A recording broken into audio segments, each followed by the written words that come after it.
If someone's outward success has cost them their inner connection, what's the first truth they need to face to start healing? Oh, that's a big question. You go 50-50 on anything in life, you're going to get pretty 50-50 half-assed results. What they said was going to give me the life of my dreams felt anything but. It was the exact opposite. Yes, I believe that we can have it all in life. Maybe just not all at once.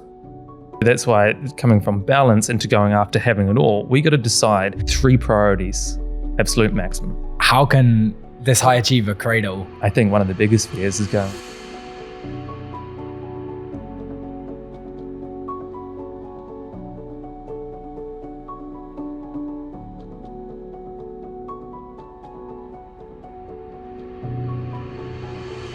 Yeah, I'm really excited to dive into like the topic of relationships, first of all, for like the high achiever who has, achieved some kind of success in their life that they thought would fill them up. Yeah, there's just something under the surface that's missing. So we'll start by just sharing, like, what was your inspiration for working with high performers, with the types of problems that they've got? Like, what was your inspiration to move into that world initially?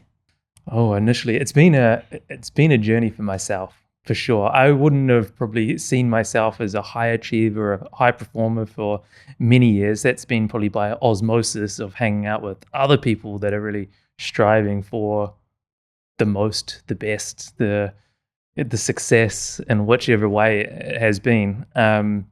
Through my journey, there's been a lot of trials and tribulations, like there is for anyone going after their greatest potential, if we want to put it. For me, there was the big shift when and it's happened a couple of times, but the moment that stands out for me the most is achieving my biggest career goals. So I was business development manager for a tech company out of Sydney, had a convertible Audi S5 sports car, high-rise apartment, the Amex credit card, international travel. Life looked visually appealing. I had it all, as I would say, on paper.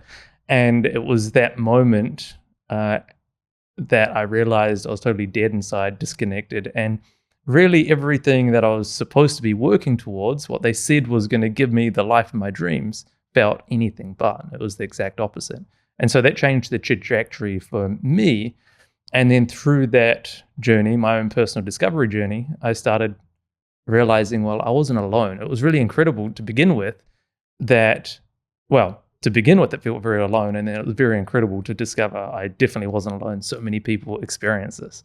And through podcasts such as this and through other people that had walked before me and people connecting in with emotionality, relationships, and going after a bigger purpose or calling in life that made sense to more what I'd say the soul is guiding personal, like the inner wisdom inside going, this is your path, this is your direction. Stepping into that, I guess that's what inspired me to go, oh, wow, I could become that model or demonstration for others that have gone through similar challenges, pains, hurts, and come out the other side of it with a much more empowered life, much more inspiring life. And so that was the initial piece of me. Yeah. And it's that pathway chasing, where you've got the car, you've got what looks like the amazing job and all of this stuff, yet something inside is not computing. Yeah. Yeah, like speaking to the person who is experiencing a similar thing to that, like what message would you share with them? I'd say there's a lot of messages. The first one that comes up for me is, it's kind of my pet. Not pet hate, but I think mindset is a bit overrated. People go, just bring more mindset, keep grinding away and doing what it is that you're supposed to be doing. I'd say mindset is great. Like it helps us, it allows us to do things in life and maybe to get results in life. And I think this would speak to people like myself and the high achievers that are hustling for more. It's great. My message would be, don't ignore the heart set, the emotionality. It's the emotionality that allows you to experience life, going from a place of doing more to now feeling more. If life is a whole experience, we need our emotions. And so emotions aren't something to shame, something to neglect, something to suppress, something to abandon. What about if we come back to them and listen to them as a guiding compass? if you're feeling that way, it probably makes sense on some level why you're feeling that way. And rather than using the mindset to suppress it, how about we just ask that to move aside? Let's feel it. Incredibly scary, easier said than done, especially for the first time. Doing that, and then see what comes out of that in terms of where it is that you're going to be heading next. And maybe that could be the next direction. People, I hear it all the time, Daniel, how do I find my purpose? I'm like, I don't know how to find the purpose. It's not like purpose is a pile of rocks on the ground that you just trip over. But if you start listening to yourself, it's probably going to be a good start. Yeah, the purpose piece. Yeah. Yeah, like the purpose piece is an interesting one. It's like, is it we're gifted from something like, hey, this is your purpose, or is it actually created through the meaning that we give it, which we can give at any moment, right? Oh, and it's always evolving as well. Yeah. It's always changing. But we can certainly grow and develop it. I absolutely believe that for sure. Yeah, so you're on that path. So to take you back to when you were at that phase of your life where, you know, you had the job and the car, and what challenges did you have to go through to shift from that identity into the new identity of the coach, the leader, the high performer? Yeah, so there was a few steps. I think one of the things that I believed back then is it's like, if I just do this one thing, then I'll just get the one result that I'm looking for. But we all know, like, I think marketing gives it a bad rap that it's like, just do this and you'll just get your result. There was a lot of transitions, but the very first step was, for me at least, it was that courage. So I walked in, it was 2018. I had a huge responsibility to meet my KPIs. I was in business development, you know, and so sales, I had my sales KPI. It was the last day of the year, 2018. I had an outstanding deal with the New Zealand government. If it landed, I would meet my KPIs. If I didn't, basically it meant that I lost my job. Retrospectively, it probably wouldn't have mattered, but as a high achiever, I don't want to be failing. So I did everything that I could to close out. I ended up closing the deal. And the weight of the world felt like it lifted off my shoulders. It was the celebrations and everything. It was amazing. But I also had this quiet whisper in my ear to go, Daniel, you got to come back again next year and do all this again. And not only do what just cost you your soul, but it's going to get harder because KPIs are always forever increasing. And in that moment, I was like, well, future Dan can figure that out. So we went on a holiday, summer holiday, Queensland coast in Australia. It was beautiful. I came back and I walked into the office. It was almost like the smell of PTSD. And I was just like, I just can't do this. And even then, with everything saying, just get out of there, it still took an immense amount of courage to go, I got to have the conversation with the manager. Ultimately, I need to remove myself from the situation and quit. And so I did it. I did it without any kind of game plan, any kind of security. There's no safety net. You know, okay, they paid out my 2 weeks of leave or, you know, notice. I didn't really have that. I was earning good money, but, you know, living a lifestyle is expensive that matches that kind of job. So I didn't really have that much money in the bank. But the first piece is the courage. What I discovered through taking that step, you know, people go, like, and I hear this with my clients all the time, you're like, I fear taking the action or saying the thing or facing the truth. And I'll talk about this all the time, is I think facing our reality, the reality of who it is that we are, the stories that we've been telling, the untold truths, the lies, and facing that must be one of the hardest things. And so that's why I always come back to saying courage. The courage then can create the self-awareness of what's on the other side. And that certainly is true for me. And being okay with closing that door. And what I discovered, it actually led into what is now my business name, Parallax. And parallax means when you change your perspective on an object, the object appears to change. It comes from like photography, engineering, web design sometimes. And I didn't realize at the time, Wayne Dwyer, he had already talked about this. If I'd known that, my ego probably would have got the better of me and I wouldn't have hung on to this whole concept to go, wow, this is like a metaphor for life. So I closed the door on that. I had the courage to do the thing, step out and see life differently. And wow, look at all these opportunities that I have now.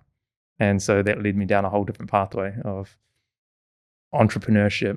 That then, I think entrepreneurship, business building must be one of the biggest mirrors. That and relationships, what I think we'll get into as well, must be one of the biggest mirrors that reflect into going, these are my flaws, these are my insecurities, these are the areas I need to develop. I'm not perfect after all. I thought I had all my shit figured out at this stage. Yeah. And I realized I didn't. And so with that, then it came personal development, and then which led on to coaching. I never wanted to be a coach, by the way. I just wanted to really be a better person for my future relationships and my business, really.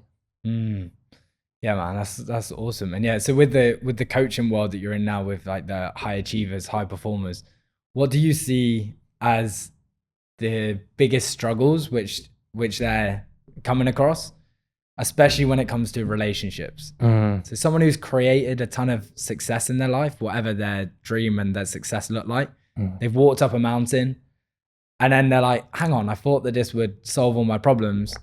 But actually the real area that they're struggling with is their relationships. What problems are you seeing around that? Well, there's two.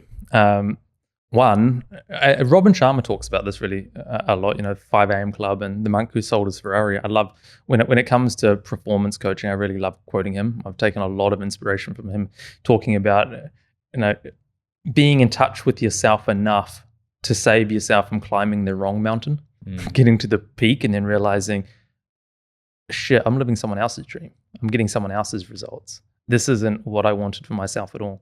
And I think that's incredibly painful. I've worked with a lot of people that have done that. They're making their 7 figures and they're going, I never wanted this. I did it for someone else. And so that leads to the second point, which I think is, I notice a lot more because I'm more interested in it. This is my realm of expertise, is the self-abandonment and the self-neglect. High achievers, high performers, successful people, and I'll say all successful people follow this pattern until they become aware of it and then they change it. So there is the other side. I'm not going to say everyone, because there's people that have worked through the self-abandonment. But I think anyone that has created a level of success has come at an expense to themselves. There's been a cost to themselves and a cost within their relationships.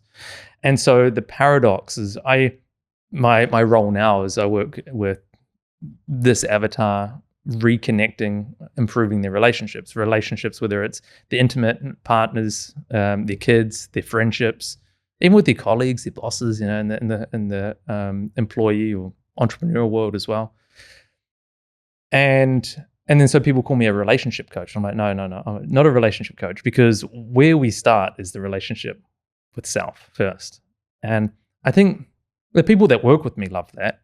But before getting to that point, they're like, hang on, I wanted to work with you to improve the relationship with my wife or my husband or my kids or whatever. Can we go there first? I'm like, can you trust me that sometimes we can't go in the direction with what it is that you want. We need to go in the direction with what it is that you need.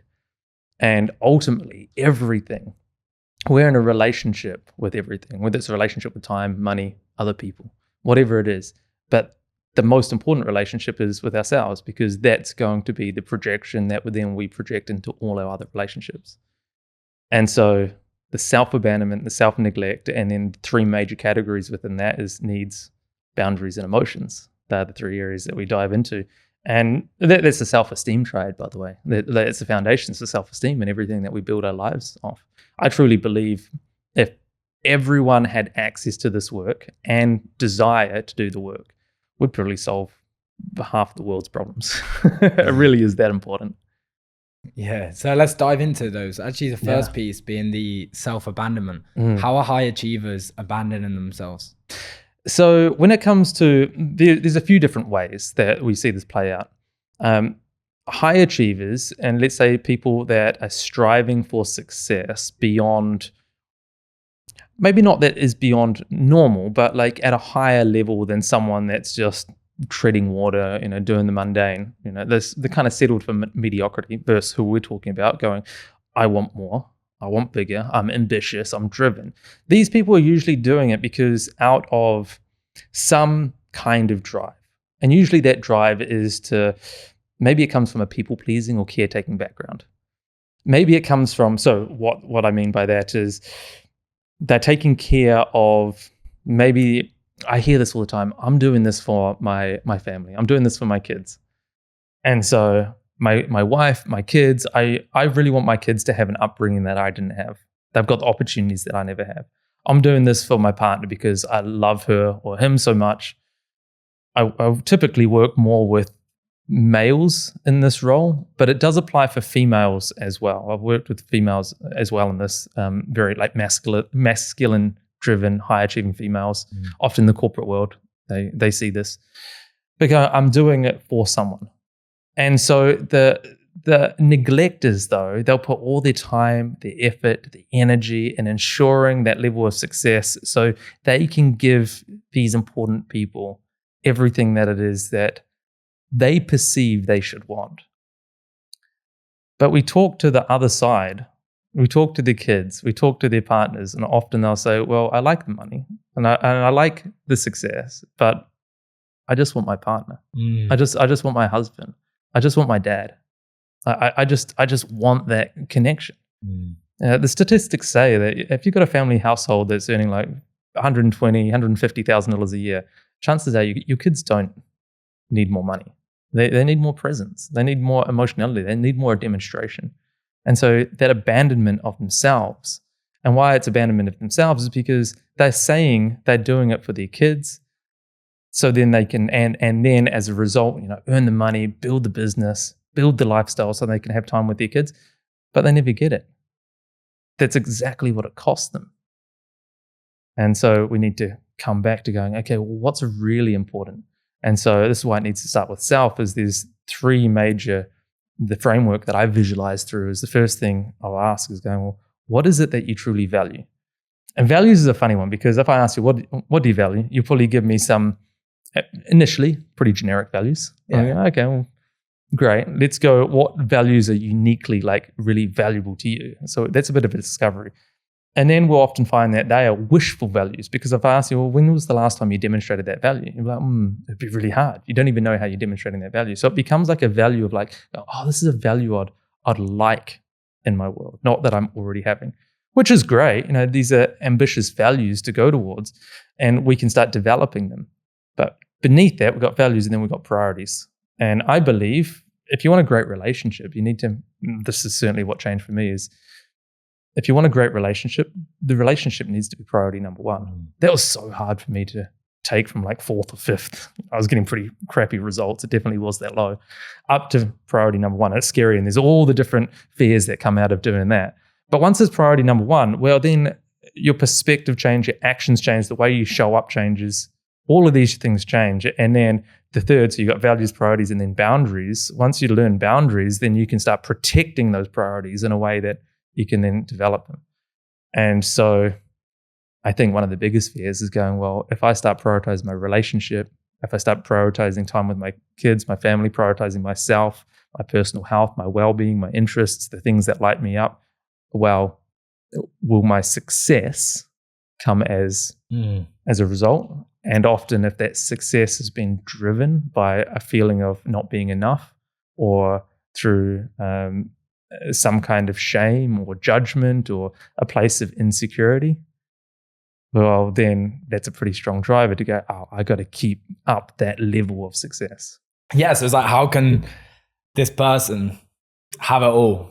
You know, the high achiever, where it's like, how can I have it in business, yet also have my relationships so fulfilling and loving and connecting, and have the body and the health and how can this high achiever create it all? It's the high achiever, the people that we're talking about think they're doing it or think they'll want it. Like, well, they probably want it and they think they're on the pathway to doing that. It's the opposite conversation to balance, by the way. There's a whole group of people go, I just need more balance in my life. I would say, bullshit. Balance 50-50. You go 50-50 on anything in life, you're going to get pretty 50-50 half-assed results. And so the thing with going after balance is it means that you don't have to decide.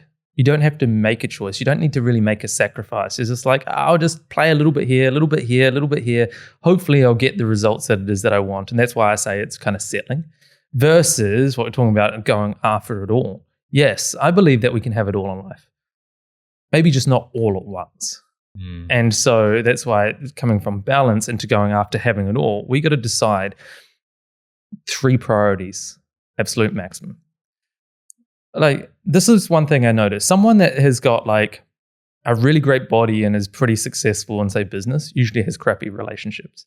Someone that's got really great relationships may not have the best physical health or is still struggling with money or something like that. And so maybe you could say, well, yeah, that's the perfect example why you can't have it all.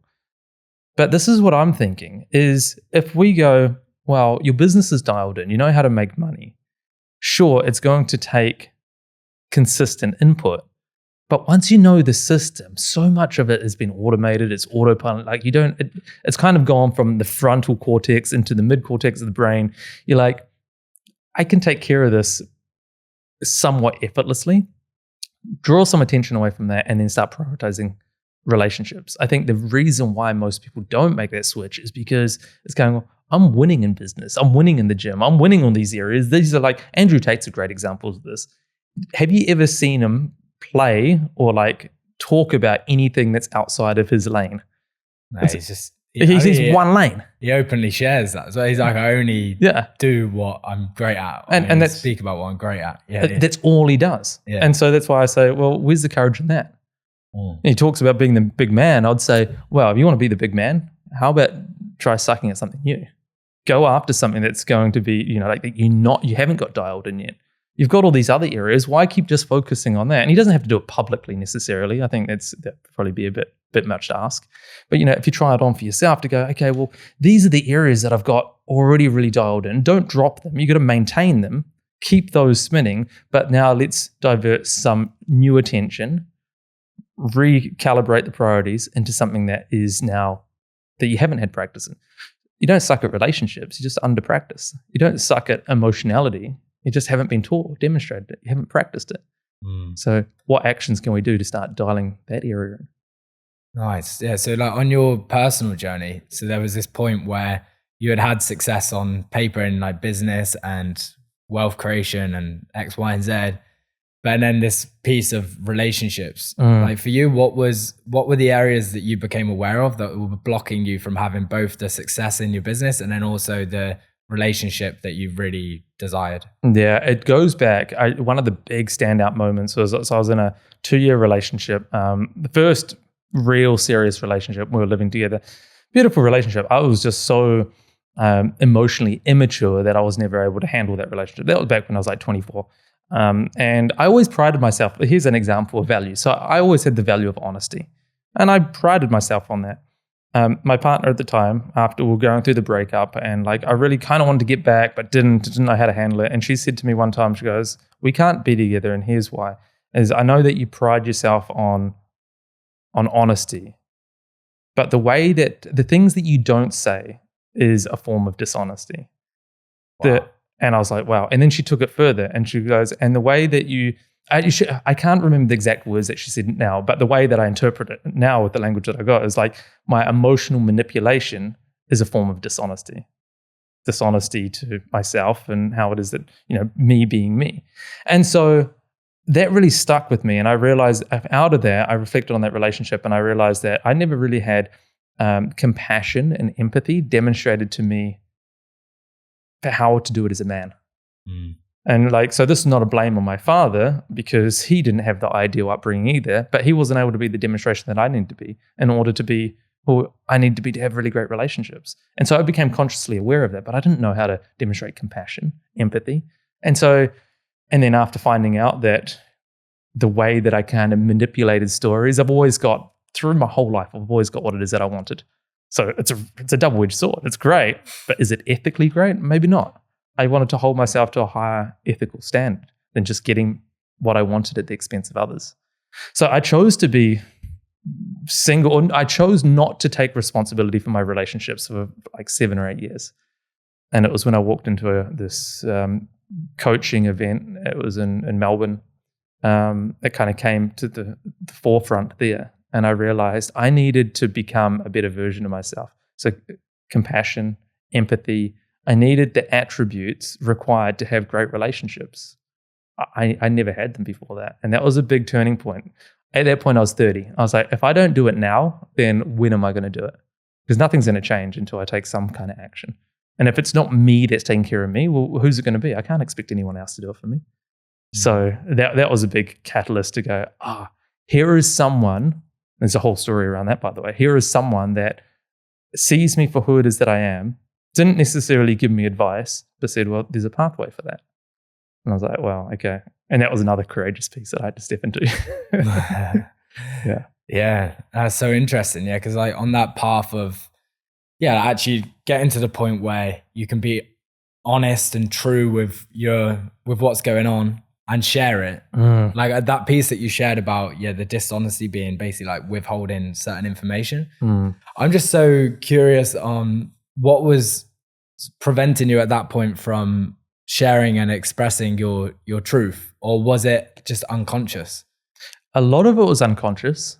So if I look back now, it's all sorts of fears and insecurities and the belief that, like, I guess the dysfunctional version of stoicism.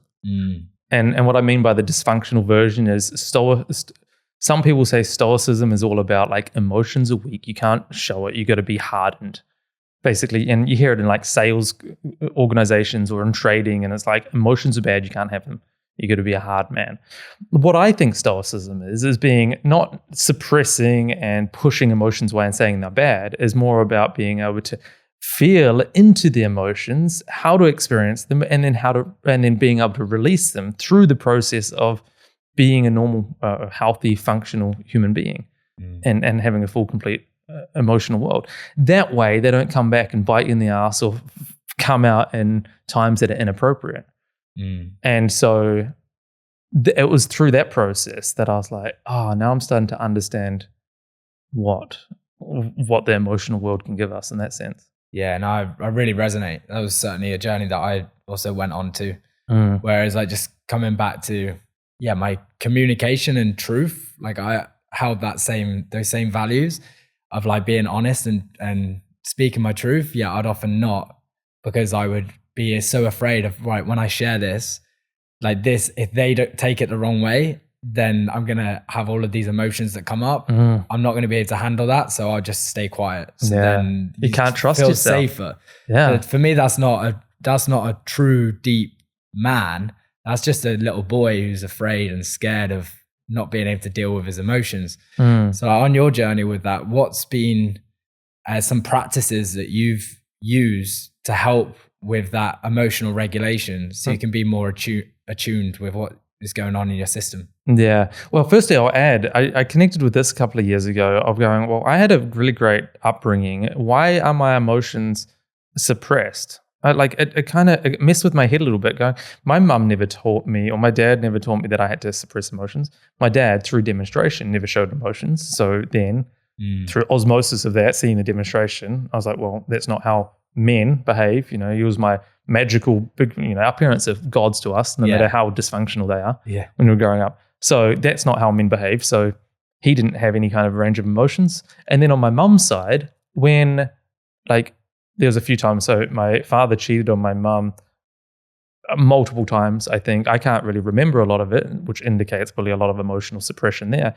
But, when she was really upset going through that, she never really shared her sadness with my brother and I. She always did it alone in the room. And then another memory I have is when one of her friends committed suicide. I went into the room and she was there. She was very sad, as you can imagine, and pretty upset and grieving. But she always did it in her room, or she always did it alone. Now, maybe that's a safe space. That's where she feels comfortable doing it. There's no judgment there. But I now see, and through the training that I've done, like the demonstration to me was, sadness must be done alone, must be done in private. You don't share it, and you keep it to yourself. And I was like, well, that makes sense now. That's why I don't feel comfortable doing it with anyone else. She didn't really have anyone to do it. Like on the flip side of that, it'd be inappropriate for her to come to her 13-year-old son and go, I'm all upset, and dump all her sadness. That's inappropriate as well. So there wasn't a perfect answer, but I'm like, okay, so that's the demonstration I had growing up. Okay, that's where I must keep it to myself. And so for all my years, that's how I did it. The framework that I now guide people through, I think, is really powerful. And for the majority of people, they get stuck on step number 1 or 2. But it's step 4-step process. And the first one is when it comes to emotional intimacy, emotional connection, and to be able to go through all the uncomfortable emotions. Actually, even all emotions, we follow this. The ones that we're comfortable with, they just flow effortlessly. We don't think about it. It happens. It's the ones that have been neglected, shamed, judged, suppressed that we get stuck. And so the first step is naming the emotion. Our emotional literacy is so bad. And so people say, oh, but English isn't my first language. I'm like, it doesn't matter. Like I work with people that English, they barely speak English and they can't do this until they can. People that have spoken English their whole lives and they're like, I don't know. So how do you feel? Good, bad, shit.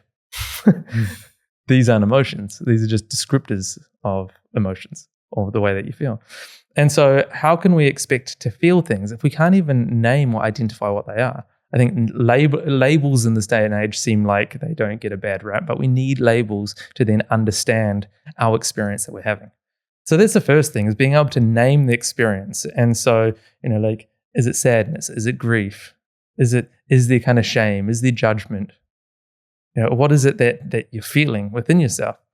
And then the second part of it, once you can name what it is, and so I'd recommend anyone listening to this go and Google the wheel of emotions, and there's like 140, 150 emotions and feelings, and go through and look through them and read through them, and you'll notice that some you won't pay attention to. There'll be some that would stand out and jump out to you. There'll be some that you try to skip over that might be a bit uncomfortable. There'll be some that are like calling out to you like, I need this.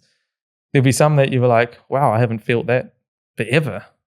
Like for me, it was sadness. I didn't feel like before doing this work, I can't remember the last time I cried. And pretty normal for men, not normal for humans. Very, very unnormal for a human. But this is the world we live in. So the first step is naming it, getting close. To get close to the emotions, we need to know what the emotion is. The second step is then owning it. And so the way that, when we're suppressing or pushing emotions away, it's almost like, if we got, say, I'll speak on about me, it was sadness. And sadness was like, I put it over there. It was somewhere outside of it. It wasn't me. It was over there. It was almost like it was the naughty kid that was locked in the basement or in the other room or whatever. It was so distant. No one's allowed to see him or it or whoever this part of me was. I couldn't feel him. I couldn't see him. No one else could see him. No one else could experience him. And it was like that sadness, it wasn't part of me because obviously I was shaming it. I was judging it. The worst thing is like, though, it's part of me. So, the people that are most emotionally suppressed are usually the most self-critical and the most judgment of others, but then their self-judgment's super high. So that's another reason why this work is so important. But we need to own it. And so the analogy I read in a book, can't remember the lady's name, Tara Brach. Yeah. She talks about sitting down and having a cup of tea. Invite that part of you or that emotion down for a cup of tea. Have that conversation. And so it's not about necessarily having to make friends or having a great conversation. Just have a cup of tea. Just do a podcast episode. Yeah, see what that part of you wants and like own it. It's okay. It's part of you. That's beautiful. Yeah. Bring it in. Those two steps, super hard. Yeah. To begin with. That's a skillful training in itself. Oh yeah, it's a lot. But just doing that. Because actually even step one, yeah. It's like if you're the type of person who shuts down and numbs their emotions, that's really tough to get to step one, because it's like, fuck, emotion? Like what? Like what's that? Yeah, so that's to even get to that point of really tuning in to like, actually, what is going on? Yeah, like what sensations am I feeling in my body right now? And then it's like from there, all right, what emotion is attached to that sensation? So that's step one in itself, is like a training ground. And then step two, I love that. The being speaking to the different parts. Like what messages have you got, or what are you trying to share right now? Internal family systems therapy. Awesome. It's such great work. and it can cross across to so many different things. So whether it's, I kind of visualize it this way, and this is the analogy that I sometimes use with my clients is, we've got different voices, the part of you says do this, and the other part says do this and whatever, and it gets all a bit confusing.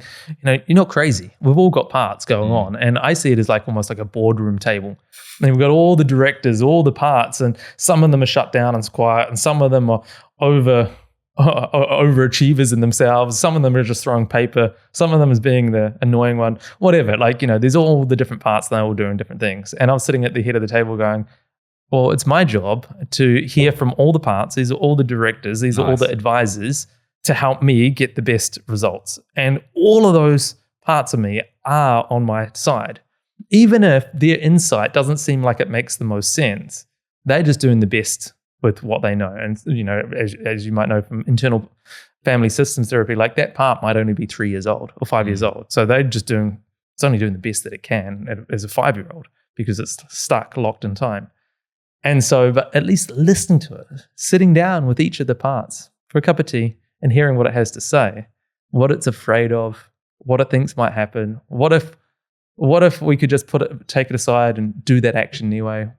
The insights, it's incredible, the insights that we get from ourselves. I guide a lot of people through that, and they go, Daniel, thank you so much. Like, this is amazing. And I always say, well, thank you. Like, I haven't given you anything that you didn't know. This is all from you. And I'm like, wow, it's so true. Yeah. And that's magic. It's very cool. Well, it's magic if you don't know how it works. Once you know how it works, it's then just human psychology. Yeah, for sure. It's like lifelong as well, right? It's like you shared, even when you've done this kind of work, there's still naturally day to day, like different parts pop up. And it's like, I could this and this, but I want this and I want that. And it's like, actually, I love that analogy of it's like a boardroom. And sometimes one of the characters in the boardroom is shouting a lot louder than the other. It's like, look, I hear you, but like I also want to hear from these people as well. I love that. Yeah. It works so well. Yeah. So step number 1, we name it. Step number 2, own it. Step number 3 is feel it. And I think this is, once you've done step number 1 and 2, step number 3, and give yourself permission to do it, it comes, I don't know whether relatively naturally, but like I think for me at least, and what I've seen with a lot of my clients is once they can start owning, drop the shame, drop the judgment, giving themselves permission to feel, then it comes out. I wasn't really given this framework, so I feel like it took me a lot longer than maybe it should have, or it took me a lot longer than what I can help my clients go through now. I remember the time that it finally happened. It was here in Bali. I just went through, I experienced love for the first time in my life when I was like 31 as a result of doing some of this work. Incredibly proud. We were dating for a year. We're coming up to our 2nd year, and I didn't want a first-year relationship in the 2nd year. And so our visions for life didn't align, and we ended up breaking up. And we broke up on very good terms. And I was very proud of how we broke up. I think the way you exit a relationship shows the true character of who it is that you are. And so for both of us, I think we did it very maturely. It was very good, but I was heartbroken. It's like, I felt it embarrassing actually, feeling love for the first time at like 31, I think, at 32, and then being heartbroken for the first time. Prior to that, I couldn't feel. So I didn't know what it was like. I was sitting there, I was like, now I know what all those sappy love songs are about, and those breakup songs are about. And I was like, all those years of judging those annoying songs, now I'm like feeling it. But I remember sitting on a puddle of tears on my villa floor going, oh man, it hurts so much and it sucks so much and it's the worst thing. And then I don't know where it came from, but this realization of gratitude going, oh, this is what it's all about. It wasn't to feel better. None of this is about to feel better. It's about feeling more. And here I am feeling more. So in that moment, it gave me even more permission to go like this, sink further into go, oh. And that's what happened. And like, it gives me goosebumps again, just thinking about that moment to go, oh, that was a massive unlock for me to then go. And then the cool thing was surrendering to that moment, finally to feel it. Step number 4 is to release. And as a result of feeling, step 4 happens automatically. It releases. So you can be in the worst emotional roller coaster pit, whatever, and if you allow yourself to lean into it and feel it, then it releases and you feel lighter as a result. The problem is if you get stuck there, and this is why I do recommend having someone guide you through it. You don't want to get stuck in that moment. But yeah, coming out of that to feel lighter, hear it all the time with my clients, and they're like, wow, this feels amazing. And then it becomes that process over and over again, and you get better at it. You're like, I don't know whether it's fair to say you refine it, but I think you become more comfortable, become more vulnerable, become more equipped to be able to handle it. And then now we no longer fear getting stuck in the pit of sadness or grief and feeling like we're never going to get out. Now we can, rather than playing that single key on the piano of just good, now we've got all the notes on the piano, so we can play Mozart life. We've got the high notes and the low notes, and we play them all, and this is the experience of life. So to buy the high achiever into all of this, it's like, for the person who's listening and they're like, this cool, like sounds great, but I just want to focus on creating wealth and, building the business, and creating this vision. Like, how is this stuff going to link with their success? Well, it depends on how you define success. Like, really, like at the end of it all, what is it that you want? And then go, okay, do you have to wait to the end to start having that? Fast forward 10 or 15 years and building all the wealth, what do you expect that's going to give you? And so if you expected to have more time with your friends or your family or your kids, or you expected to give you more, I don't know, presents, whatever it is, well, what about if you go, well, why do I have to wait 10 or 15 years to have that? What about if I could do that now? Bring it forward now. How can I create that experience? And it's a massive shortcut, because what you realize is, well, this is what I realized working with people that are struggling to make their first, like when I first started coaching, it was an emerging entrepreneurship, and they're struggling to make their first 5K online a month, through to people that are making, like they've got 3 7-figure businesses. The problems aren't too dissimilar, but the ones where they've got the multiple 7-figure businesses, they no longer have the excuse of not having enough money. And once that has been removed, it's like, well, what is it that you really want? Because money's not the problem. And they go, I don't have enough time. I'm like, oh, let's just, like, time is just an experience anyway. They've created the fortress. Okay, well, what's most important? Well, let's create that experience for you now. And then we get a bit deeper and they realize, I don't know how. Okay, so what? Still hustling, still grinding, still making money, still building your business under the guise of success. It's never going to lead you to where it is that you want, because you're missing the most important thing that's going to get you there now. And so then the second thing I'll say, but it's a choice. Not everyone wants to do this work right away. And like, there'll come a time where you'll probably be forced to do it. I think we're in a world at the moment where we're graduating from an ambition-driven world into a meaning-driven life. Like all our needs are taken care of. We can live anywhere, we can work anywhere. Making money is easier than ever before. We can have anything we want, like Gojeks or Ubers or whatever. Right? You can get girls on Tinder or guys on Tinder or whatever. Like, everything is instant. We don't really need to, compare that to 100 years ago, where you had to go out and work in the railroads 14 hours a day, every day, just to put food on the table. Yeah. We've got everything. So what is it that you're really hustling for? What are the answers that you tend to get back if you had to summarize them? Peace, like internal peace. People will start with freedom first, and then I'll say, oh, so what does freedom mean to you? Freedom's not out there. And then it goes, okay, freedom in here. Okay, well, freedom from the self-judgment, just that peace, the presence.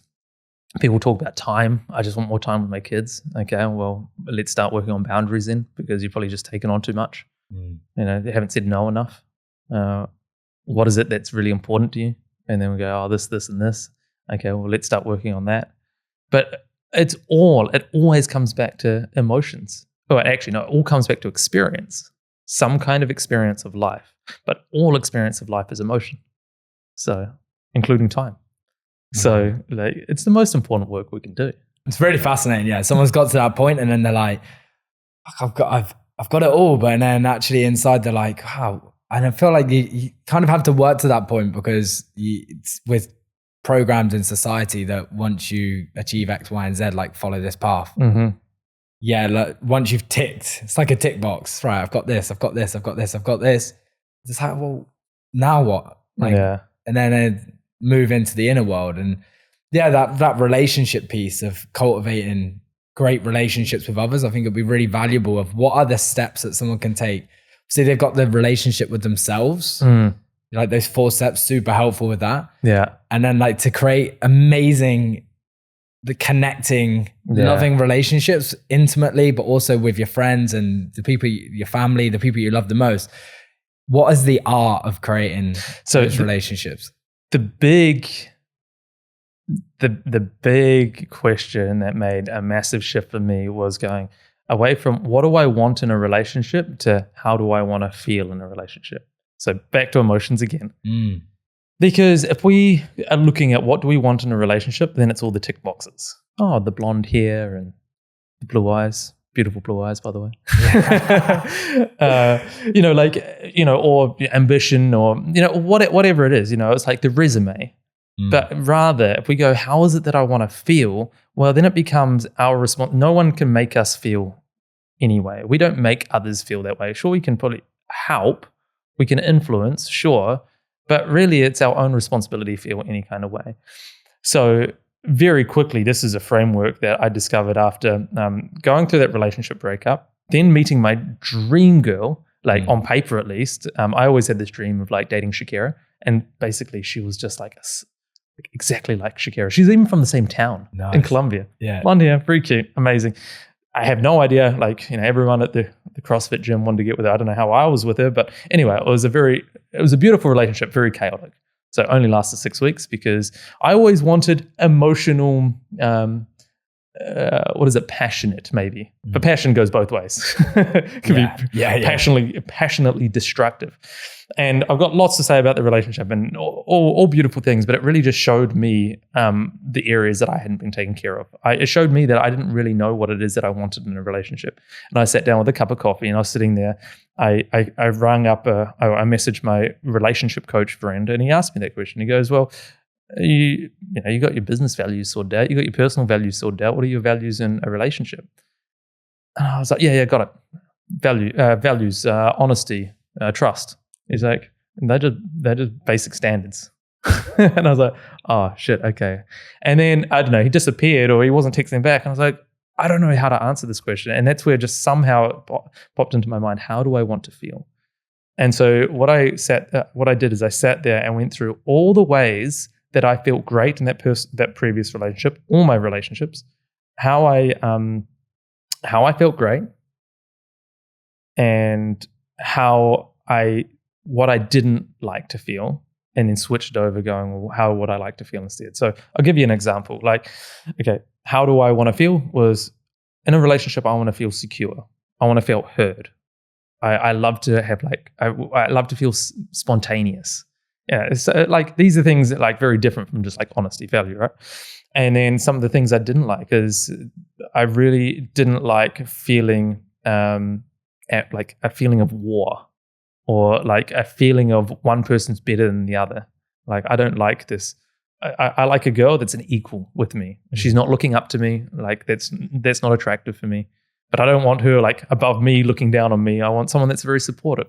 So I went through all of these different categories and I was sitting there, okay, great.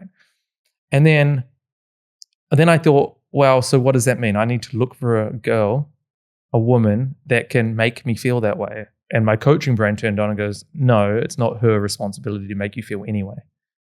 So then that's where I was like, okay, well, I need to know examples. One, I need to know examples of how I feel or how I create those feelings. What are the examples of that? So that helped me embed my own understanding. I'm going, okay, so how do I know when I'm feeling heard? How do I know when I'm feeling really safe and taken care of at home? I think this is so important for entrepreneurial, high-achieving people going out and doing big things in the world, to be able to come home, to go out, take the risks, be real vulnerable, go and conquer the world out there, and then come home to your queen that can hold the space and go, I've got you. It goes both ways though, because she can't do that unless she can really open up, moving away from the dysfunctional stoicism to go, this is how I really feel. Can you be there with me in that co-regulation? And so once I knew how it is that I can create that feeling, spontaneity, we're sitting on the beach or we're sitting there, let's go on an impromptu motorbike ride up Mount Batur or something or let's go skinny dipping at 11 p.m. at night or 1 Yeah. a.m. or whatever. And she's like, yeah, let's do it. Once I've got those, well, now when I'm going out, it's not just random dating anymore. And I'm cautious of saying it's a test, but it's almost like, okay, well, I know what my examples are. I know what my criteria is. Or what if I try this on, see how she responds? And if she's like, hell no, I'm not doing that. Well, everything can look good on paper, but if she's not going to be able to meet me there and creating that environment to feel that way, well, we're probably not going to be a great match. Or if she says, yeah, let's do it, and then I do it a few times, and this is what happened with my current partner, Louisa. We did it, and then she started doing it back to me, and I was like, this is fucking amazing.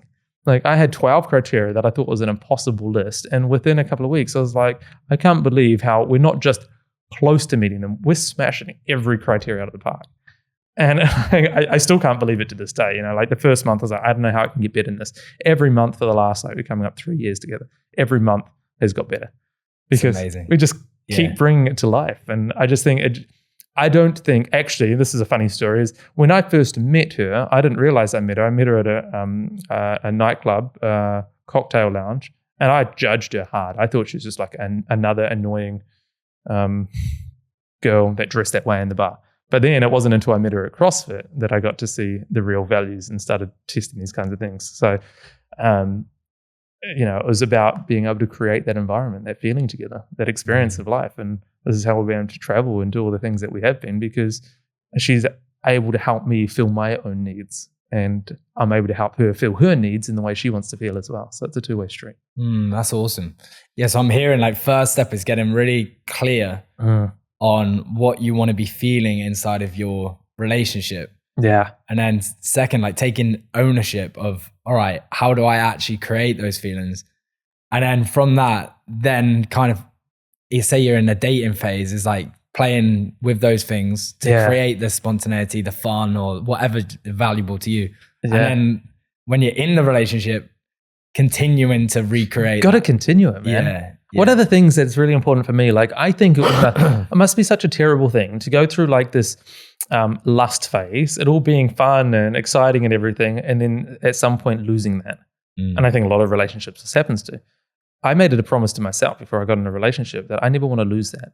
And so one of my criteria is like when she's sitting on the bed and like talking to her father on Zoom or whatever video call, I'll like run my hand up in her thigh, just to be a pain in the ass, kind of a bit annoying, but it's kind of a bit cheeky. It's a bit fun. And she's looking at me like, fuck off. Yeah. This is inappropriate. But she knows the game. Yeah. Or like we're out at the bar or she's waiting for me. Like this happened just last night. She went out for dinner. She beat me there. And I went up and then I pretended like it was our first date together. And she played along. We don't plan it. It's just part of the fun. And so, I think we need to be conscious about how we want to feel and then take the steps to create that. Yeah. So it's not about expecting them to do it. It's about, meeting them halfway, doing maybe, it's like the first kiss, from a guy. You're supposed to lean in 60% of the way and then they come the other part of the way. Well, I don't know. Some guys I've seen them, they just do the 100% and that's a bit weird. But much maybe. Yeah, that's a good analogy. Yeah, and it's like that's constant. Yeah, throughout your whole relationship. Yeah, all the way through. Yeah, and keeping it fun and exciting. Yeah, but it takes that really takes conscious work, because it's like a good car. Like the first day you get a new car, like I know very different, like your relationship to a car, but just an analogy. It's like the familiarity. This is just to describe the familiarity. It's like the first day you get a brand new car, it's like, oh, this is like incredible, and you drive, and then it's like, ooh, and then you park it, and you're like, fuck, I hope no one scratches this car. Yeah. But and then like it's so easy a few years down the line that you're driving that same car, and then you park it up, and you're if someone scratches it, it's fine. Whatever. Yeah, and it takes conscious effort to actually in your relationship. Very different to a car, because if you do treat it in the same way as that car, like you're gonna lose it. Yeah. No, it is. It's absolutely true. There is there's a few things that are really important when it comes to meeting the relationship and where it is that you're at. And this comes back to those three big things about needs, expectations, and boundaries as well. And so We can dive into those if you like. Go. Yeah, let's do it. So one of the things around creating that experience, so I hope and I trust, like, to build that bridge between emotions and the emotional experience in life, how that then crosses over into relationships. Like, I don't think I would have been able to create that conversation with myself to know how it is that I want to feel in a relationship if I didn't know how to feel in life in general. That was the first thing. So that took a massive step. So going back to going, well, why are emotions important? You can't create an experience without them. You can't create an experience in a relationship without them. And then after that, once you've got that experience, around the taking the responsibilities, it's also about having expectations. And so many people go, I hear this, it blows my mind how much I still hear this going, I shouldn't have expectations. People told me having expectations were bad. And so it's not about having expectations on, okay, I expect you to make me feel a certain way, because that wouldn't be taking responsibility. It's more going, I expect you, or expectations are a way to, we teach others the way that it is that we want to feel. And so I expect you to behave in a kind of way that is going to be able to create this unity together as well. And so expectations is like the baby sister of boundaries in a lot of ways. So when I talk about boundaries, especially in relationships, but with high achievers, they go, now boundaries are no good because I'm keeping everyone out. Boundaries are more about allowing people in. Allowing people in, it's like a mesh that if you can create a boundary, now you say, okay, here's an easy one, punctuality. This is something that is pretty big on my list of boundaries here in Bali.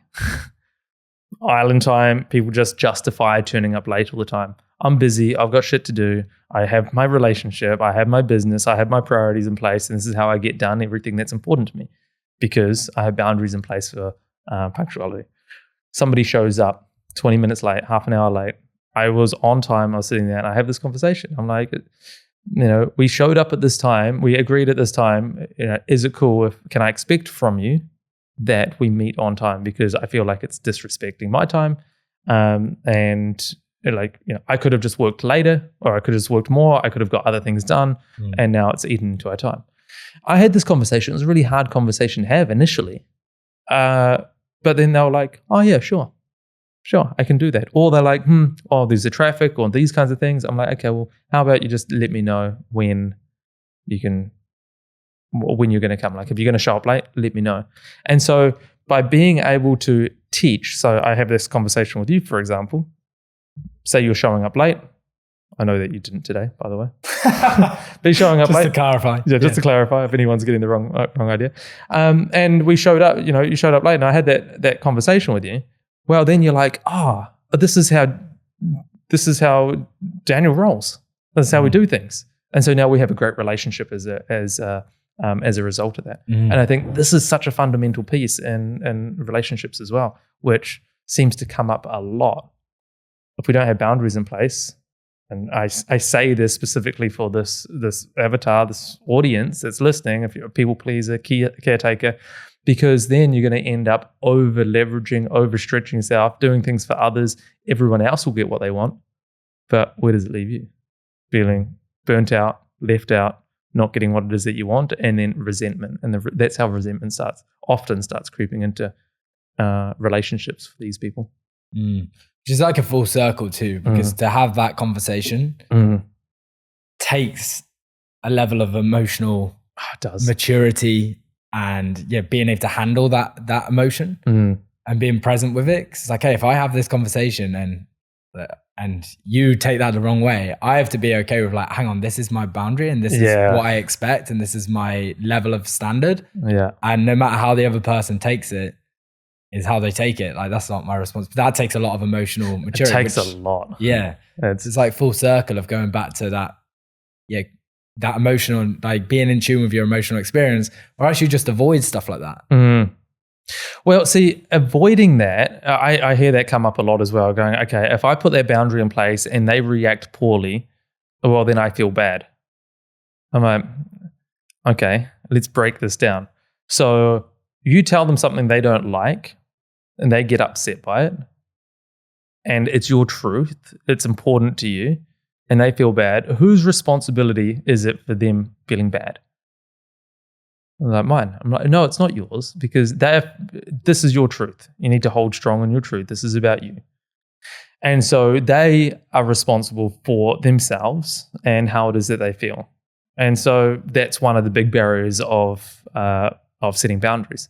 The thing is, though, if we don't do that, say you are neglecting your own needs by not putting the boundary, and you're taking care of them, you're depriving that other person of the opportunity for them to take care of themselves, whatever their needs are.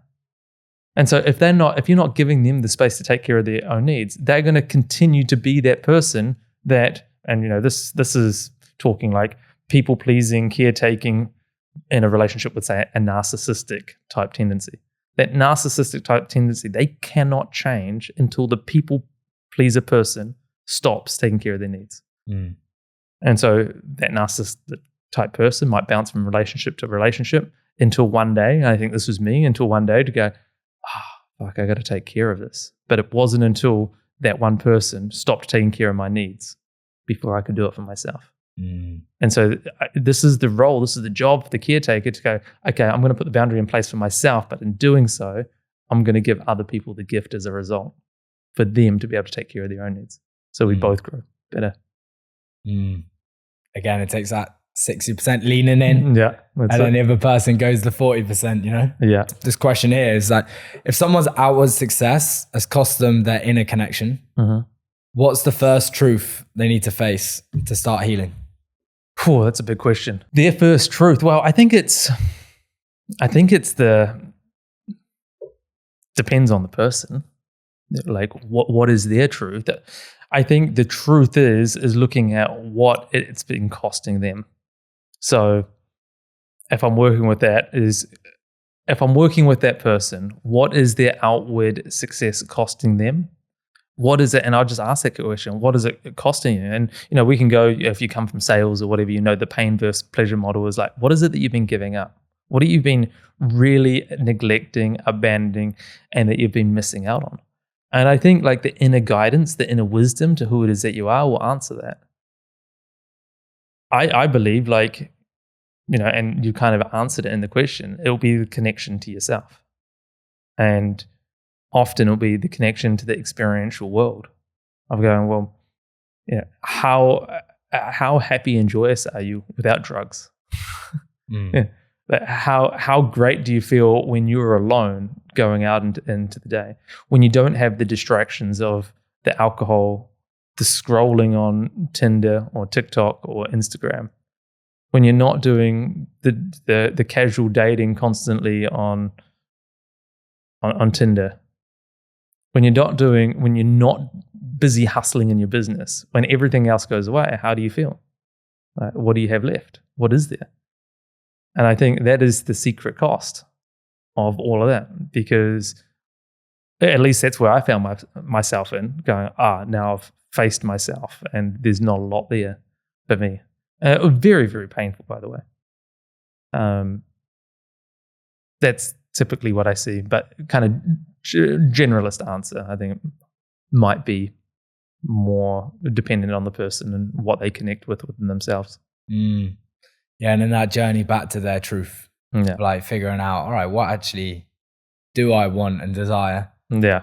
And then that outward success, is it in alignment with what I truly want? Yeah. Yeah, or is there some other areas that I need to start prioritizing? Well, that's a good point. I used to say that a lot, is it's costing you your deepest desires, everything that you want. I stopped saying that because what I realized is most people don't connect with that because they don't know what it is that they want. Yeah. I'll help you coach you back to getting more of what it is that you want. I don't know what I want, so I skip over it. Yeah. But it is that. It's costing everything that it is that you desire that you haven't even dreamt of yet. Yeah. So, yeah. Oh, nice, man. Well, as like a tradition on the podcast, and we have a vault, and then in the vault there's some mystery messages. Oh, yes. And each guest leaves a message, and then that goes into the vault. So like your message that you leave today, it could be a question or it could be a statement, and then that could come up in like 10 episodes time or 50 episodes time or the next episode. So yeah, we'll get the vault out, and then if you open, bro, you can take love it. one of the questions or the messages, Yeah, and then you can just reflect on it and see if it resonates with you for where you're at in your journey, and then leave one for a future guest. Yeah, beautiful. Love it. Let's Amazing. do it. Let's go. So the mystery messages are from a mystery source, and then each guest leaves their own message. Oh, unknown. Okay. Shall I read it out? Go for it. What do you think is rejection? What you think is rejection is often divine protection. What was something that didn't go to plan that was in fact for your highest good? Or something. There's so many of the messages that we talked about today. Let me just reflect on it. What you think is rejection is your highest protection. Yeah. Wow. This one goes back a few years. It goes probably more into my rebel non-conformist side of me. Back 2010, 2009, I worked illegally in a bar in Chicago. Fast forward like 6 months, or 10 months later, I ended up getting picked up on the border from Mexico into Denver, and they found out I'd been working illegally. And they threw me in jail and sent me back to New Zealand before I could finish my trip out to San Diego and to live the Californian dream. And it was one of the hardest kind of things to go through, like a prison experience, and very scary, and had no money. And it really pissed me off at that stage because, like I mentioned earlier, like I always got what it is that I want, but I couldn't battle Homeland Security. So they sent me back to New Zealand, and then I made the decision. I was like, I know what's going to be like a big kind of fuck you to Homeland Security. I'm going to go to university, and I'm going to go to Auckland University of Technology, which has got a partner program with San Diego State University, so I can come back in as a university exchange student.